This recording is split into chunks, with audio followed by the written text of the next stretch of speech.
जब 10 मुहर्रम को इमाम हुसैन अलैहिस्सलाम को करबला के तपते मैदान में प्यासा शहीद कर दिया गया तो उनका मुबारक जिस्म बिना कफन के जमीन पर छोड़ दिया गया। उनके मुबारक जिस्म पर घोड़े दौड़ाए गए और फिर उनका मुबारक सर भाले पर टांग दिया। यजीदी फौज के लिए यह फतह का ऐलान था, लेकिन असल में यह इंसानियत की सबसे बड़ी हार थी। इमाम हुसैन अलैहिस्सलाम की शहादत के बाद यजीद की फौज अब ख्वातीन और बच्चों की तरफ बढ़ी। हुसैनी खेमों को आग लगा दी गई। औरतें और बच्चे डर के मारे इधर उधर भागे, लेकिन उनके पास न चादर थी न हिफाजत। आग की लपटों और धुएं के बीच बीबियां चिल्ला रही थीं, बच्चे रो रहे थे। उसी बीच हजरत सकीना सलामुल्लाह अलैहा, जो इमाम हुसैन अलैहिस्सलाम की छोटी बेटी थी, अपने बाबा को ढूंढ रही थी। तभी सिमर ने हजरत सकीना को देखा और कहा, यह तो हुसैन की बेटी है। सिमर मलाउन फौरन हजरत सकीना के पास गया और उनकी कानों से बालियां खींच ली। उनके कान जख्मी हो गए। क्या कसूर था उस मासूम बच्ची का? सिर्फ ये कि वो हुसैन अलैहिस्सलाम की बेटी थी। इमाम हुसैन अलैहिस्सलाम का सर, जिसे रसूलुल्लाह ने अपने होंठों से चूमा था, उसे एक भाले पर टांगा गया। सूरज की गर्मी में सबके सामने उस सर को लोगों के बीच घुमाया गया। यजीदी सिपाही इस पर फख्र कर रहे थे, लेकिन वो ये नहीं जानते थे कि उन्होंने अपना ठिकाना हमेशा हमेशा के लिए जहन्नम बना लिया था। यजीदी फौज ने बीबियों के कपड़े, चादरें, यहां तक कि छोटे बच्चों की चीजें तक छीन ली। उन्हें लगा था कि हुसैन अलैहिस्सलाम के खेमों में सोना, चांदी और माल मिलेगा, लेकिन जब कुछ ना मिला तो उन्होंने जुल्म करके अपना दिल ठंडा किया। इमाम जैनुल आबिदीन अलैहिस्सलाम, जो उस वक्त बहुत बीमार थे, उन्हें भी कैद कर लिया गया। उनके गले में लोहे का तोक था, हाथों और पैरों में बेड़ियां थीं और उन्हें रस्सियों में बांधकर घसीटा गया। बीबियों और बच्चों को कैदी बना लिया गया। बीबी जैनब सलामुल्लाह अलैहा और बाकी ख्वातीन और बच्चों को रस्सियों से बांधकर ऊंटों पर बिठाया गया और जो भी बच्चा ऊंट से नीचे गिर जाता वो वहीं पर ही शहीद हो जाता। और बीवियों के पास ना चादर थी ना पर्दा, और इस काफिले को कूफा की तरफ रवाना किया गया। करबला का मंजर अब वीरान हो चुका था। बीबियां और बच्चे अब कैद हो चुके थे। यजीदी सिपाहियों ने उन्हें रस्सियों से बांध दिया। कुछ के हाथ पीछे से बंधे, कुछ के गले में तोक और पैरों में जंजीरें थीं। बीबी जैनब सलामुल्लाह अलैहा और दूसरी शरीफ खवातीन को बिना चादर, बिना हिजाब के ऊंटों पर बैठाया गया। छोटे छोटे बच्चे, जिन्होंने अब तक अपने बाबा, चाचा, भाई सबको शहीद होते देखा था, अब भूखे प्यासे इस काफिले का हिस्सा थे। हजरत सकीना सलामुल्लाह अलैहा बार बार रोती थीं, मेरे बाबा कहाँ हैं? मुझे बाबा के पास ले चलो। जब यह काफिला कूफा पहुंचा तो इसका इस्तकबाल पत्थरों और गर्म पानी से किया गया। बीबी जैनब सलामुल्लाह अलैहा ने वहीं खुद को संभाला और भीड़ से कहा, क्या तुम्हें शर्म नहीं आती? क्या तुम नहीं जानते हम कौन हैं? ये वही हुसैन अलैहिस्सलाम हैं जो तुम्हारे नबी के नवासे हैं, और हम इसी हुसैन की बहन बेटियां हैं। काफिला अब कूफा के हाकिम इब्ने ज़ियाद के दरबार में पेश किया गया। फिर इब्ने ज़ियाद ये सोचता है, अब मैं अपनी जीत का जश्न कैसे मनाऊं? वो अपने सिपाही को हुक्म देता है, जाओ कैद से मुख्तार अल शफी को लेकर आओ।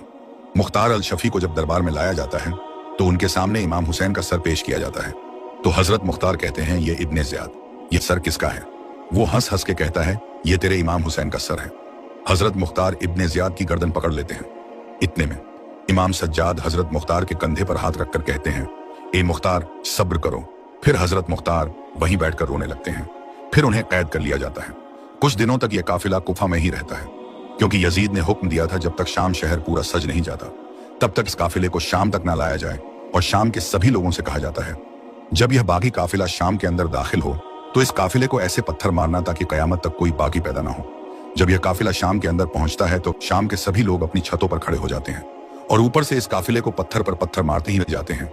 फिर यह काफिला यजीद के दरबार में पहुंचता है। यजीद दरबार में खड़ा होकर इमाम हुसैन के सर की तौहीन करने लगता है और कहता है, काश आज मेरे बड़े जिंदा होते तो मैं उनसे कहता, देखो मैंने किस तरह अली के खानदान से बद्र उहद का बदला लिया है।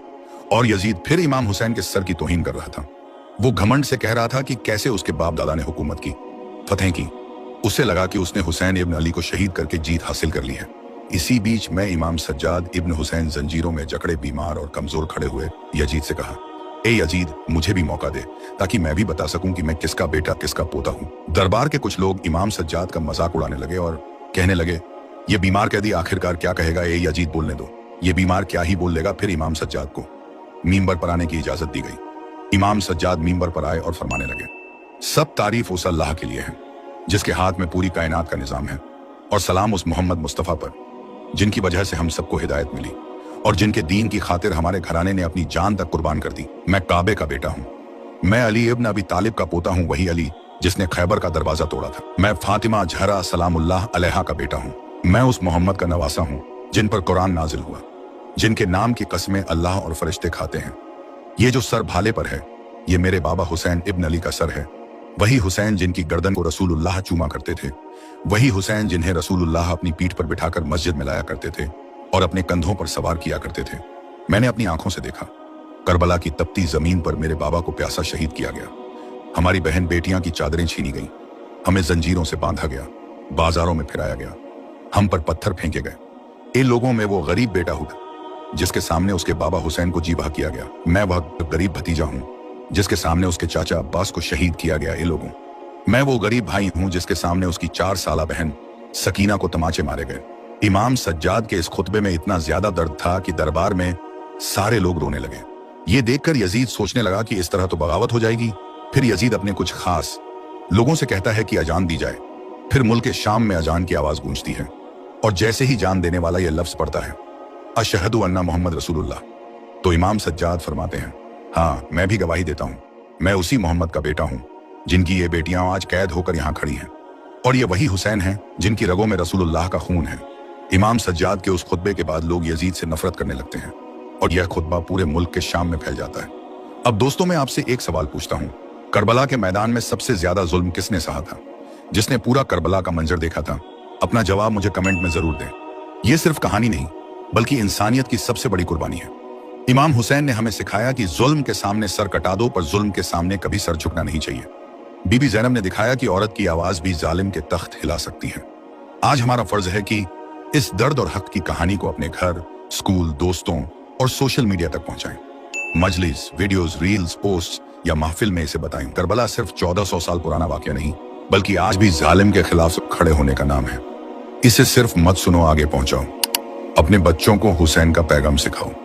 मजलिस में, वीडियो में, महफिल में, सोशल मीडिया पर शेयर करो, ताकि हर जमाने में हुसैनियत जिंदा रहे और जुल्म के तख्त हिलते रहें। करबला का पैगाम यही है, जुल्म के सामने सर झुका दो तो इंसानियत मर जाती है, जुल्म के खिलाफ खड़े हो जाओ तो हुसैनियत जिंदा रहती है। आप सभी कमेंट में लिखे हुसैनियत जिंदाबाद। और दोस्तों, आपकी स्क्रीन पर हमने एक ऐसी वीडियो लगाई है जिसमें बताया गया है कि किस तरह हजरत अब्बास नहर फुरात से पानी लेने गए तो उन्होंने कैसे हजारों यजीद के सिपाहियों को चंद लम्हों में फिनार किया था और किस तरह यजीद के लोगों ने हजरत अब्बास के दोनों बाजू को शहीद किया था। वीडियो आपकी स्क्रीन पर लगी है, क्लिक करके अभी देखें। और आप लोग करबला का कौन सा वाकया सुनना चाहते हैं? करबला में किसकी शहादत का वाकया सुनना चाहते हैं? ये हमें कमेंट करके जरूर बताएं। अगली वीडियो इंशाअल्लाह उसी टॉपिक पर आएगी जिस टॉपिक की वीडियो आप चाहते हैं, और चैनल को सब्सक्राइब कर दीजिए और बेल आइकन दबा दीजिए। तब तक के लिए अल्लाह हाफ़िज़।